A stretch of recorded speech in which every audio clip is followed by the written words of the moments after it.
Hi friends, welcome back to my channel banking digits. My name is Saikat. आज मैं आप लोगों के साथ यूसीपी 600 आर्टिकल 14 पे डिस्कस करूंगा। Article 14 is about standard for examination of documents. तो चलिए स्टार्ट करते हैं। फर्स्ट पॉइंट क्या है? A nominated bank acting on its nomination, a confirming bank, if any, and the issuing bank must examine a presentation to determine on the basis of the documents alone whether or not the documents appear on their face to constitute a complying presentation। इसका मतलब क्या है? Banks को, जो भी bank scrutiny कर रहा है, ये कन्फर्मिंग बैंक हो गया या फिर नॉमिनेटेड बैंक हो गया या फिर इशूइंग बैंक हो गया, उसको डॉक्यूमेंट से स्क्रूटिनी करना है, ना कि वो फिजिकली जाके गुड्स वेरीफाई करेगा कि इनवॉइस पे जो गुड्स मेंशन है वही गुड्स शिप हो रहा है क्या नहीं, कंटेनर के अंदर जाके शिप में जाके देखेगा कि वही गुड्स है क्या नहीं। तो वो नहीं करेगा। हमको मतलब बैंक को डॉक्यूमेंट्स से स्क्रूटिनी करना है कि प्रेजेंटेशन कंप्लाइंग है कि नहीं है। तो जैसे मैं एक्सप्लेनेशन दिया है यहाँ पे देखिए, एलसी में मान लीजिए गुड डिस्क्रिप्शन लिखा है कि पोर्टेबल एयर कंडीशनर। तो हमको डॉक्यूमेंट्स के फेस से जजमेंट कैसे करना है, स्क्रूटिनी कैसे वेरीफाई कैसे करना है कि हम इनवॉइस पे गुड डिस्क्रिप्शन चेक करेंगे क्या है, या फिर बीएल पे चेक करेंगे, या फिर पैकिंग लिस्ट पे जो भी अदर डिस्क्रिप्शन है वहाँ पे गुड डिस्क्रिप्शन चेक करेंगे कि यही एयर कंडीशनर लिखा है कि कहीं एयर कूलर लिखा है। तो एयर कूलर हो गया तो कॉन्फ्लिक्ट हो गया। तो बट हम कभी फिजिकली जाके वेरीफाई नहीं करेंगे कि यहाँ पे जो इनवॉइस पे यही लिखा है बट फिजिकली वही गुड्स जा रहा है क्या नहीं। ये बैंक का रिस्पॉन्सिबिलिटी नहीं है कि हम खाली यहाँ पे जो दिया है इस क्लास में, documents appear on their face, मतलब डॉक्यूमेंट से हम खाली ये चेक करेंगे whether the presentation is complying or not. ठीक है, नेक्स्ट पॉइंट पे चलते हैं। A nominated bank acting on its nomination, a confirming bank if any, and the issuing bank shall each have a maximum of 5 banking days following the day of presentation to determine if the presentation is complying। ठीक है, यहाँ तक पहले समझ लेते हैं, उसके बाद नेक्स्ट पढ़ेंगे। ये यहाँ तक, ये पहले तो जो मैं रेड कलर पे किया है उस पर थोड़ा फोकस कीजिए। कितना दिन टाइम है बैंक के पास स्क्रूटिनी करने के लिए? Maximum 5 banking days following the day of presentation. मतलब अगर आज डॉक्यूमेंट प्रेजेंट हो रहा है तो मैं आज को काउंट नहीं करूँगा, कल से 5 बैंकिंग डेज बैंक के पास टाइम है। अभी ये कैसे, नेक्स्ट लाइन रीड आउट करते हैं। This period is not curtailed or otherwise affected by the occurrence on or after the date of presentation of any expiry date or last day of presentation। इसका मतलब क्या है? Example पे जाइए, अच्छी तरह से समझ पे आ जाए। मेरा एग्जाम्पल देखिए बेनिफिशियरी यहाँ पे डॉक्यूमेंट प्रेजेंट किया, ये हो गया नॉमिनेटेड बैंक। ठीक है, इसके पास इस क्लॉज पे जो बोल रहा है इसके पास 5 बैंकिंग डेज टाइम है स्क्रूटिनी करने के लिए।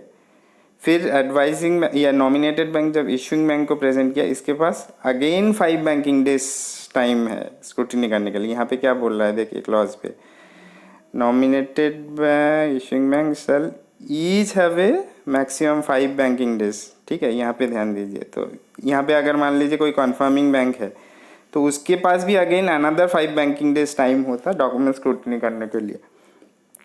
ठीक है, तो ये जो अभी लास्ट लाइन पे जो बोला है, ये जो पीरियड है 5 बैंकिंग डेज, इस जो एलसी का एक्सपायरी डे हो गया या फिर पीरियड ऑफ प्रेजेंटेशन हो गया, उसके कोई मान लीजिए आज डॉक्यूमेंट प्रेजेंट हो रहा है आप कोई नॉमिनेटेड बैंक अकाउंटर में, एलसी एक्सपायरी कल है। तो ऐसा नहीं हो सकता कि हमको कल अगर एक्सपायरी है मतलब हमको आज ही स्क्रूटिनी करना है या फिर कल के अंदर ही स्क्रूटिनी करना है। नहीं, ये रिलैक्सेशन हमको, ये जो आर्टिकल है नॉमिनेटेड बैंक को ये रिलैक्सेशन देता है कि 5 बैंकिंग डेज तक टाइम है। इवन इफ एलसी एक्सपायर हो जाए या फिर पीरियड ऑफ शिपमेंट एक्सपायर हो जाए, पीरियड ऑफ प्रेजेंटेशन एक्सपायर हो जाए, तो भी किसी को कुछ फ़र्क नहीं पड़ता। मेरे पास 5 बैंकिंग डेज टाइम है। अब again same goes with issuing bank. जब इशूइंग बैंक को भी डॉक्यूमेंट्स जाएगा तो उसके पास भी अगेन 5 बैंकिंग डेज टाइम है। तो मेरा नीचे वाला एक बार एग्जांपल देखिए, अच्छी तरह से समझ में आएगा। ये देखिए यहाँ पे क्या बोल रहा है, एक second. Document presented on 17 May to the nominated bank, LC expiry date is 20 May at issuing bank counter. यहाँ पे ध्यान दीजिए, LC expiry date nominated bank का काउंटर नहीं है, इशूइंग बैंक का काउंटर है। तो जब तक मतलब 20 मई के अंदर इशूइंग बैंक के काउंटर में पहुंचना चाहिए। तो बेनिफिशियरी आके बोलेगा आपको मैं तो 17 मई को डॉक्यूमेंट प्रेजेंट किया है, मेरा 3 दिन बाकी है एक्सपायरी को, 20 मई एक्सपायरी डेट है, तो आपको आज ही स्क्रूटनी करके आज ही डॉक्यूमेंट भेजना है इशूइंग बैंक को। अगर नहीं भेज पाए तो वो आपका रिस्क है, या फिर नई डॉक्यूमेंट पहुंचा 20 मई के अंदर इशूइंग बैंक काउंटर में, इशूइंग बैंक तो डिस्क्रिपेंसी रेज कर देगा कि एलसी एक्सपायर्ड, तो तब वो आपका रिस्पॉन्सिबिलिटी रिस्क है। तो ऐसा नहीं हो सकता, ये क्लॉज में यही रिलैक्सेशन देता है कि वो कोई भी पीरियड के जो लास्ट लाइन बोला, this period is not curtailed और otherwise affected by the occurrence of these dates. ठीक है, ये एक्सपायरी डेट, प्रेजेंटेशन पीरियड, ये सब के वजह से ये पीरियड को जो स्क्रूटिनी का पीरियड है 5 बैंक में, उसको कुछ अफेक्ट नहीं होता है। ठीक है, next point, a presentation including one or more original transport document subject to articles 19 to 25। ये जो आर्टिकल्स 19 to 25 बोल रहा है, ये mainly all related to transport documents. कोई ये हो गया आपका मल्टी मॉडल ट्रांसपोर्ट डॉक्यूमेंट, कोई हो गया बीएल, कोई एलआर, एयरवे बिल, ये सब वो आप देख लीजिए। ठीक है, तो यहाँ पे क्या बोल रहा है, articles 19 to 25 must be made by or on behalf of the beneficiary not later than 21 calendar days after the date of shipment. इसका मतलब 21 जो शिपमेंट डेट है उससे 21 कैलेंडर डेज के अंदर डॉक्यूमेंट प्रेजेंट करना पड़ेगा बेनिफिशियरी को। अब नेक्स्ट उसके बाद क्या बोल रहा है, as describe in this rule but in any event not later than the expiry date of the credit. But वो जो 21 डेज के अंदर डॉक्यूमेंट प्रेजेंट कर सकता है, उसके पहले अगर एक्सपायरी डेट आ गया तो वो एक्सपायरी डेट के बाद नहीं प्रेजेंट कर सकता है। तो उसको हमेशा एक्सपायरी कुछ भी हो जाए, एक्सपायरी डेट के पहले ही डॉक्यूमेंट प्रेजेंट करना पड़ेगा, क्योंकि एक्सपायरी डेट के बाद एलसी नहीं है, एलसी वैलिड नहीं है। एलसी एक्सपायर्ड हो गया मतलब कॉन्ट्रैक्ट खत्म, उसके बाद प्रेजेंटेशन करके कुछ फ़ायदा नहीं है। तो मेरा एक बार एक्सप्लेनेशन देखिए तो अच्छी तरह से समझ में आ जाएगा। ये MT 700 पे एलसी में क्या लिखा है, डेट ऑफ एक्सपायरी दिया है 14 जून, लास्ट डेट ऑफ शिपमेंट दिया है 24 में। तो यहाँ पे मैं माइनस करूँगा एक्सपायरी से शिपमेंट डेट, तो 21 डेज ही आता है, तो इसमें कोई इशू नहीं है। हमको ऑन बोर्ड डेट मान लीजिए जब डॉक्यूमेंट प्रेजेंट किया है, वहाँ पे बीएल पे ऑन बोर्ड डेट दिया है 22 मई, तो 22 मई से मैं 21 दिन कैलकुलेट करूँगा तो आई थिंक आता है 12 जून। तो beneficiary can present the document till 12 जून। ठीक है, यहाँ पे तो कोई इशू बन ही नहीं रहा है, बट 12 जून के बाद डॉक्यूमेंट प्रेजेंट करेगा तो वो डिस्क्रिपेंट हो जाएगा कि लेट प्रेजेंटेशन, ये ध्यान दीजिएगा। ठीक है, अब नेक्स्ट पॉइंट पे देखिए, यहाँ पे क्या दिखा है, same situation, place of LC में डेट ऑफ एक्सपायरी लिखा है 30 में और लास्ट डेट ऑफ शिपमेंट लिखा है 24 में। यहाँ पे डिफरेंस कितना दिन का हो रहा है, 6 दिन का। और on board date as per BL दिया है 22 में। तब आप बोलेंगे कि 22 में को शिपमेंट हुआ है तो ये क्लॉज तो हमको अलाउ करता है कि 21 डेज तक हम प्रेजेंट कर सकते हैं। तो 22 तारीख से मैं 21 डेज तक प्रेजेंट कर सकता हूँ, बट नहीं, ऐसा नहीं हो सकता। हमको इसके लास्ट लाइन में यही रेस्ट्रिक्ट कर दिया है इस लाइन पे कि not later than the expiry date of the credit. मतलब हाँ, मेरा जो एक्सपायरी डेट है 30 में, उससे पहले हमको प्रेजेंट करना पड़ेगा। तो अगर इस केस में ऑन बोर्ड डेट मान लीजिए 1 मई है बीएल पे, तब तो हमारे पास टाइम है कि 22 मई तक हम प्रेजेंट कर सकते हैं कि that is coming within expiry date. But यहाँ पे अगर ऑन बोर्ड डेट अगर 22 में है तो हमारे पास 21 दिन मैं ऐड करूँगा, तो उतना दिन टाइम नहीं है हमको। एक्सपायरी जो है 30 में, इससे पहले 30 मई तक की लास्ट प्रेजेंट कर सकते हैं। ठीक है, अभी एक चीज़ यहाँ पे ध्यान दीजिएगा, एक चीज़ यहाँ पे साइलेंट है थोड़ा, आप लोगों के मन में डाउट हो सकता है, मैं बता रहा हूँ। एलसी में अब आपको जब स्क्रूटिनी करेंगे आपको पीरियड ऑफ प्रेजेंटेशन जो फील्ड है वो आपको ध्यान में रखना पड़ेगा। इस क्लॉज को मतलब जब भी ऐसा टाइप का सिनेरियो डेट ऑफ शिपमेंट से कितना दिन का तक प्रेजेंट कर सकता है उसको चेक करने के लिए। अगर जनरली ऐसा होता है कि पीरियड ऑफ प्रेजेंटेशन 21 डेज रहता है। अगर कुछ नहीं मेंशन है पीरियड ऑफ प्रेजेंटेशन में, अगर कोई एलसी इशू हुआ है जिसमें पीरियड ऑफ प्रेजेंटेशन कुछ मेंशन नहीं है तो उसका मतलब एज पर यूसीपी आईएसबीपी गाइडलाइंस वो 21 डेज तक 21 कैलेंडर डेज वो अलाउ करता है पीरियड ऑफ प्रेजेंटेशन। बट कभी कभी केसेस में कुछ केसेस में ऐसा हो सकता है कि पीरियड ऑफ प्रेजेंटेशन मान लीजिए 10 दिन लिखा है या फिर 15 दिन लिखा है, तब ये क्लॉज एप्लीकेबल नहीं होगा। ये जो क्लॉज दिया है यहाँ से यहाँ तक ये एप्लीकेबल नहीं होगा। तब अगर पीरियड ऑफ प्रेजेंटेशन 10 दिन दिया है मतलब वो एलसी का वो कंडीशन इस क्लॉज को सुपरसीड कर गया, तो हमको वही जो एलसी में मेंशन है उस हिसाब से डॉक्यूमेंट चेक करना पड़ेगा। ठीक है, तो नेक्स्ट पॉइंट पे चलते हैं। क्या है? Data in a document when read in context with the credit the document itself and international standard banking practice need not be identical to but must not conflict with data in that document, any other stipulated document or the credit। यहाँ पे 3 चीज़ बोल रहा है।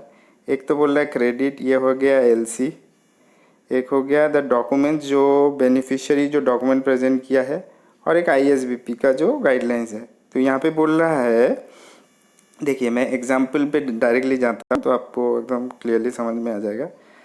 As ये एक LC हो गया जो सिनेरियो 1 रेफर कर रहे हैं। एलसी में गुड डिस्क्रिप्शन 45A में गुड डिस्क्रिप्शन रहता है, वहाँ पे लिखा है portable air conditioner model 234A। तो फर्स्ट लाइन पे क्या बोला है? Need not be identical to. इसका मतलब क्या है? ये देखिए इनवॉइस पे जब डॉक्यूमेंट प्रेजेंट किया इनवॉइस पे गुड डिस्क्रिप्शन मान लीजिए model 234A air conditioner portable ऐसा लिखा है। देखिए ये जिस सीक्वेंस पे लिखा है इसका सीक्वेंस अलग हो गया। यहाँ पे मॉडल बाद में है, यहाँ पे मॉडल पहले हो गया।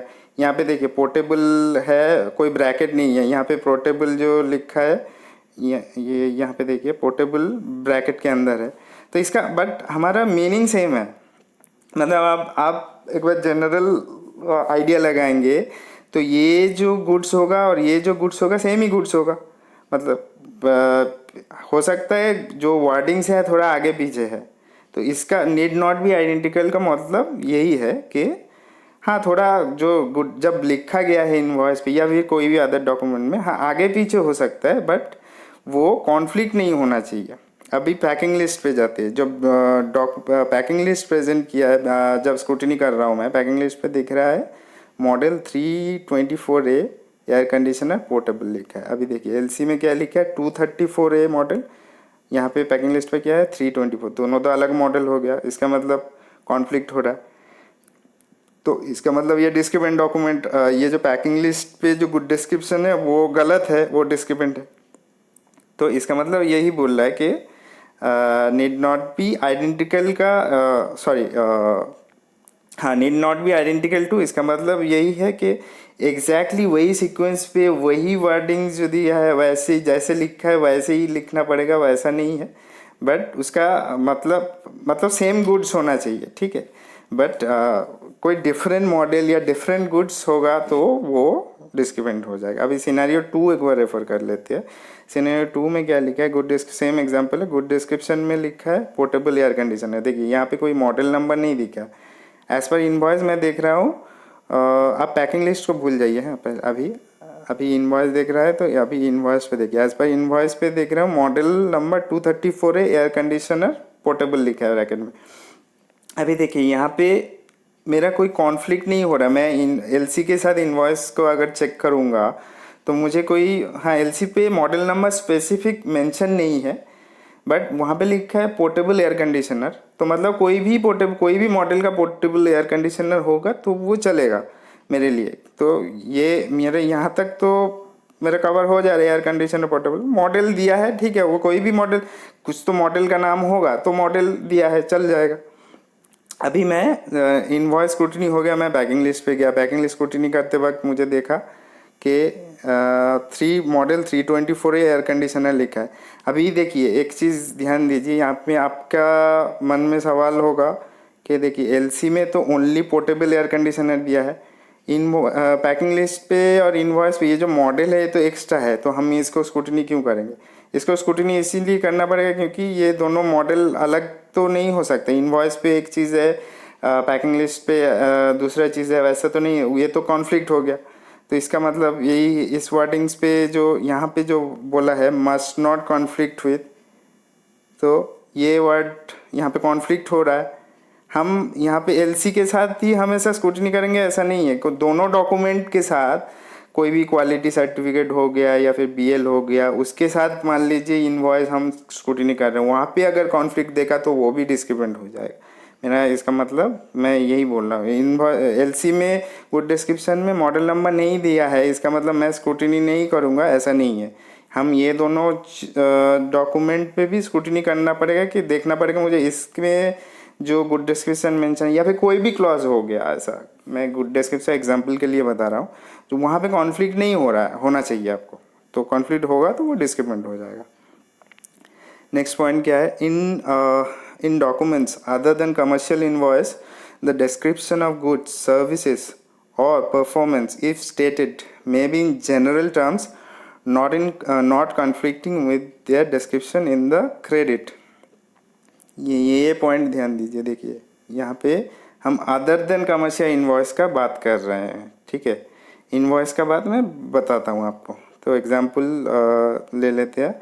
सिनेरियो 1, एलसी में गुड डिस्क्रिप्शन लिखा है पोर्टेबल एयर कंडीशनर 234A, ठीक है। अभी इनवॉइस पे मान लीजिए ऐसे लिखे, इनवॉइस को छोड़ दीजिए, मुझे अभी अदर देन इनवॉइस का बात कर रहा हूँ। ये पैकिंग लिस्ट देखिए, पैकिंग लिस्ट पे या एयर कंडीशनर, तो इसका मतलब जनरल कंडीशन हो गया। यहाँ पे क्या बोल रहा है, other than the description of good services performance if stated may be in general terms not conflicting with the description in the credit. तो इसका मतलब हमारा एलसी में क्या मांग रहा है, गुड डिस्क्रिप्शन क्या होना चाहिए, पोर्टेबल एयर कंडीशनर। यहाँ पे एयर कंडीशनर लिखा है, तो मतलब ये जनरल टर्म में हो गया, पोर्टेबल एयर कंडीशनर तो एयर कंडीशनर ही है। तो बट वो यहाँ पे अगर एयर कूलर रहता डिस्क्रिप्शन तो वो डिस्क्रिपेंट हो जाता, वो दैट इज कॉन्फ्लिक्टिंग, क्योंकि एयर कंडीशनर और एयर कूलर दोनों डिफरेंट गुड्स है। बट पैकिंग लिस्ट हो गया या फिर बीएल हो गया या फिर सर्टिफिकेट ओरिजिन, कोई भी अदर देन इनवॉइस कोई भी डॉक्यूमेंट्स होता है, वहाँ पे जनरल टर्म्स में गुड डिस्क्रिप्शन मेंशन हो सकता है, ठीक है। अभी नेक्स्ट पॉइंट पे सिनेरियो पे चलिए एक बार। यहाँ पे क्या बोल रहा है, as per LC good description portable air conditioner है, इनवॉइस पे मॉडल नंबर 234 एयर कंडीशनर, ये भी चलेगा, ये एक्स्ट्रा दिया है बट हम मुझे कोई इशू नहीं है जब तक कॉन्फ्लिक्ट नहीं हो रहा है। ये जो मॉडल नंबर है जब तक कॉन्फ्लिक्ट नहीं हो रहा है मुझे हमको कोई इशू नहीं। अब पैकिंग लिस्ट पे जब मैं देख रहा हूँ एयर कूलर है, इसका मतलब ये डिस्क्रिपेंट हो गया, ये कॉन्फ्लिक्ट हो रहा है। इस air cooler is not general terms of portable air conditioner है, ठीक है। नेक्स्ट सिनेरियो पे चलते हैं। As per L C good description is mentioned portable air conditioner, as per invoice air conditioner, इसका मतलब ये जनरल टर्म्स में हो गया, as per packing list air conditioner. तो ये यहाँ पे डिस्क्रिपेंसी यहाँ पे हो गया इनवॉइस पे, कि इनवॉइस पे हम जनरल टर्म्स नहीं मेंशन कर सकते। यहाँ पे पोर्टेबल एयर कंडीशनर लिखा है एलसी में, मतलब इनवॉइस पे भी वही लिखना पड़ेगा। हम वर्डिंग्स इधर उधर हो सकता है बट हमको जनरल टर्म्स नहीं चलेगा इनवॉइस पे। इसका मतलब ये क्लॉज का मतलब यही बोल रहा है ये पॉइंट पे, अदर देन कमर्शियल इनवॉइस, ठीक है। नेक्स्ट पॉइंट पे चलते हैं।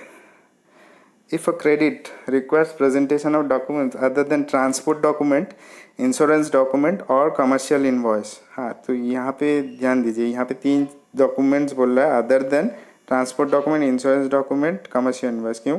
क्योंकि ये 3 डॉक्यूमेंट्स का हमारा यूसीपी में अलग से क्लॉज दिया गया है, कौन इशू कर सकता है, कैसे साइन करेगा, कौन, क्या नाम, कंसाइनी का नाम क्या होगा, कैसे एंडोर्समेंट रहेगा, ये सब चीज़ का अलग से क्लॉज दिया है और अलग से सब कुछ दिया, क्या इंस्ट्रक्शन फॉलो करना है स्क्रूटिनी के टाइम सब कुछ दिया हुआ है। तो ये सारा डॉक्यूमेंट्स छोड़ के बाकी जो डॉक्यूमेंट हो गए, जैसे हो गया पैकिंग लिस्ट, आपका हो गया quality certificate, quantity certificate, certificate of origin, ऐसा कोई भी सर्टिफिकेट का बात यहाँ पे कर रहा है।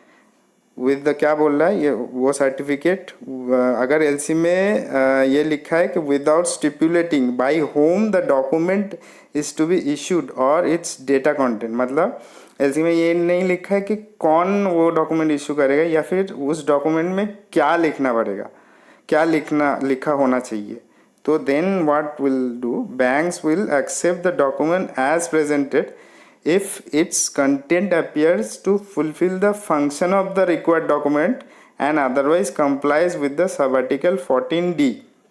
तो इसका मतलब क्या है, बैंक वो जो डॉक्यूमेंट प्रेजेंट जो डॉक्यूमेंट बेनिफिशियरी प्रेजेंट किया है, मान लीजिए क्वालिटी सर्टिफिकेट कॉल किया है, तो बेनिफिशियरी क्वालिटी सर्टिफिकेट प्रेजेंट किया है, बट वहाँ पे एलसी में मेरा एग्जांपल देख लीजिए, एलसी में क्वालिटी सर्टिफिकेट कॉल किया है बट यहाँ पे ये सब नहीं लिखा है क्वालिटी सर्टिफिकेट में क्या लिखा होना चाहिए था कि क्लास ए कैटेगरी क्वालिटी या फिर high class grade B quality होना चाहिए, ये सारा कुछ नहीं लिखा है। तो हमारा मतलब तो कुछ भी क्वालिटी का बेनिफिशियरी डॉक्यूमेंट प्रेजेंट करेगा, इवन वो थर्ड क्लास क्वालिटी का भी होगा तो भी वो चलेगा, ठीक है। अभी यहाँ पे क्या लिखा है, और एक चीज़ जो 2 पॉइंट था ना यहाँ पे आ गया, by whom the document is to be issued और इज डेटा कंटेंट। तो 2 पॉइंट यहाँ पे, दोनों पॉइंट कुछ नहीं, डेटा कंटेंट भी नहीं लिखा है और बाई कौन इशू करेगा, तो कोई भी इशू कर सकता है, बेनिफिशियरी हो गया, थर्ड पार्टी कोई एजेंसी हो गया, या फिर कोई अदर बैंक हो गया, या फिर कोई भी दुनिया में कोई भी पार्टी है वो ये क्वालिटी सर्टिफिकेट इशू कर सकते हैं अगर कुछ नाम मेंशन नहीं है। देखिए मैं एग्जांपल दिया है क्वालिटी सर्टिफिकेट का, यहाँ पे देखिए यहाँ पे कुछ नहीं लिखा है, खाली क्या लिखा है, quality certificate portable air conditioner, beneficiary sign कर देगा, तो ये भी एक्सेप्टेबल होगा। आपको तो ये डाउट होगा कि यहाँ पे तो कैसा क्वालिटी वो नहीं लिखा है, एटलीस्ट मैं जो अभी तक बोला कि थर्ड क्लास क्वालिटी होगा तो भी एक्सेप्टेबल होगा, नहीं, बट हमारा इस क्लॉज में यही बोल रहा है, bank will accept the document as presented if its content appear to fulfil the function. मतलब हम देखिए इसका जो कंटेंट है फंक्शन तो फुलफिल हो रहा है ना, यहाँ पे क्वालिटी सर्टिफिकेट मांगा है, यहाँ पे क्वालिटी सर्टिफिकेट दिया है एयर कंडीशनर का, तो फंक्शन तो फुलफिल हो गया हमारा। क्या as it is as presented का मतलब यही हो गया कि हमको वो डिटेल में उसके अंदर क्वालिटी सर्टिफिकेट में जनरली ये होता है, कुछ भी क्वालिटी एक मेंशन होना चाहिए जनरली रहता है, तो वो इसमें नहीं है, वो सब हम नहीं देखेंगे, ये document as presented it will be acceptable. Next point, a document presented but not required by the credit will be disregarded and may be returned to the presenter। ये बहुत इजी है तो इसका कुछ एक्सप्लेनेशन नहीं दे रहा। ये जो क्रेडिट पे अगर कोई डॉक्यूमेंट नहीं कॉल किया गया है, वो डॉक्यूमेंट अगर बेनिफिशियरी प्रेजेंट कर रहा है तो that will be disregarded and may be return to the presenter, ठीक है। नेक्स्ट पॉइंट क्या है, if a credit contains a condition without stipulating the document to indicate compliance with the condition, bank will deem such condition as not stated and will disregard it। Example दे रहा हूँ, चलिए, as per MT 747A जो additional condition का field होता है, वहाँ पे मान लीजिए ये लिखा है air conditioner should be of 3 star qualities, ठीक है, बट यहाँ पे ये नहीं लिखा है इसके लिए क्या डॉक्यूमेंट आना चाहिए। हम कोई क्वालिटी सर्टिफिकेट आएगा या फिर कोई थर्ड पार्टी एजेंसी सर्टिफिकेट आएगा कि एयर कंडीशनर कौन सा स्टार क्वालिटीज़ है, वो हम किस डॉक्यूमेंट्स पे चेक करेंगे, वो तो नहीं लिखा है इसका। वो अगर नहीं लिखा है तो I will disregard as a bank, if I am a nominated bank और इशूइंग बैंक और whoever am I will disregard this condition because it is not a documentary condition, it is a non documentary condition यहाँ पे mentioned है, ठीक है। लेकिन अभी यहाँ पे और एक चीज़ ध्यान ध्यान रखना पड़ेगा, जो यहाँ पे क्लॉज पे नहीं बोला है, आईएसबीबी पे क्लियर किया है। ये क्या यहाँ पे अगर ये चीज़ मेंशन है, नॉन डॉक्यूमेंट्री कंडीशन मेंशन है, हम डिसरिगार्ड तो करेंगे, बट ये हमको देखना है कोई भी दूसरे डॉक्यूमेंट में कॉन्फ्लिक्ट नहीं होना चाहिए। मान लीजिए कोई भी आपको इनवॉइस जब आप स्क्रूटिनी कर रहे हैं, उसको आपको दिख रहा है क्वालिटी, जो एयर कंडीशनर का क्वालिटी लिखा है वो 2 स्टार कैटेगरी से, जो ठीक है, तो that is a conflict situation हो जा रहा है। यहाँ पे लिखा है एयर कंडीशनर 3 स्टार क्वालिटीज और इनवॉइस पे 2 स्टार क्वालिटी, तो मतलब कॉन्फ्लिक्ट हो गया, तो that will be a discrepant document. But आपको अगर कौन सा मतलब क्वालिटी का है, कहीं कुछ भी डॉक्यूमेंट पे नहीं पता चल रहा है और इसके लिए कोई अलग से डॉक्यूमेंट प्रेजेंट नहीं किया, कॉल नहीं किया है एलसीए, तो हम डिसरिगार्ड करेंगे। ये this is a non documentary condition. Next example क्या है, क्वालिटी सर्टिफिकेट।